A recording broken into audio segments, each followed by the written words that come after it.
ازيكم يا حبايبي؟ عاملين ايه؟ معاكم مساجدة. هنعمل مع بعضينا احلى صينيه بطاطس بالاجنحه وباسهل طريقه ان شاء الله. ولو عجبكم الفيديو متنسونيش في لايك واشتراك وتفعيل الجرس عشان يوصلكم كل جديد. بصوا ما شاء الله تستاهل كام في المية بامانه الله. طب تعالوا نشوف الطريقه مع بعضينا حبايب قلبي. اول حاجه احنا جبنا كيلو اجنحه، قطعنا الحته اللي من فوق دي لازم تتشري يا حبايبي، وبعد كده شلنا الريش وعصرت عليها ليمونتين وسبتها تتنقع. خلاص بعد كده هنغسلها. اهم حاجه تغسلوها كويس عشان ما تبقاش زفره. زي ما انتم ما شايفين كده. انا بعد ما غسلتها جبت طماطم، جبت بصلايه. بس انتوا لو عندكم البصل كبير جيبوا بصلايه كبيره. لو عندكم وسط زييه كده انا جبت بصلتين. قرن فلفل حامي ده اختياري. جبت 3 فصوص ثوم ودقيتهم ناعم. جبت صينيه يا حبايبي. بعد كده قطعت البصلايه زي ما انتم ما شايفين 4 كده.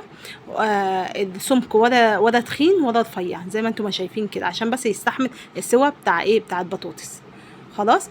وحطيت قرن فلفل حامي ده اختياري برضو، بس هو بيدي طعم كده. بتبقى صينيه بطاطس عايزاها سبايسي شويه تبقى جميله.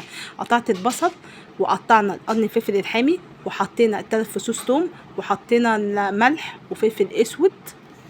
خلاص. وهنحط ورق لوري وهنحط معلقه صغيره سكر عشان الحموضه بتاعه الطماطم. خلاص.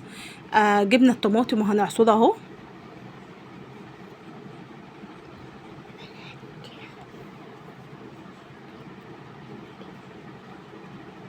خلاص احنا عصرناها. بعد ما عصرناها انا بهرس البصل مع الثوم مع الفلفل الحامي مع البهارات اللي انا حطيتها. بعملها كده بايديا، بعصر فيها شويه. وبعد كده بحط الطماطم اللي انا عصرتها وهنصفيها. خلاص هنقلب كل الكلام ده مع بعضهم. بعد كده انا بشيل 3 معالق 4 معالق كده من الصلصه اللي انا عملتها عشان احطها على وش الاجنحه. طبعا كنت انا قطعت 3 بطاطس، 3 حبات بطاطس. هنقطعهم كده. السمك هوريه لكم دلوقتي، ولا تخين ولا رفيع زي ما انتم ما شايفين كده عشان برضو تستحمل السوا. خلاص يا حبايبي هنقطعها كده. طبعا انا الاجنحه غسلاها وزي معاكم، وبعد ما غسلتها سبتها تتصفى اهي في المصفى. خلاص هنحط الاجنحه على الوش. والله بتبقى احلى اكله وعيالي بيحبوها جدا، وجميله وسهله وبسيطه وعلى قد الايد. خلاص. الطماطم اللي انا شلتها على جنب هحطها على الوش اهو. والله كل اللي ياكلها مني بيقول انت عاملاها ازاي. وكتير هيتفرج على الفيديو وبصوا وهيعجبه اول فيديو والطريقه بتاعت صينيه البطاطس.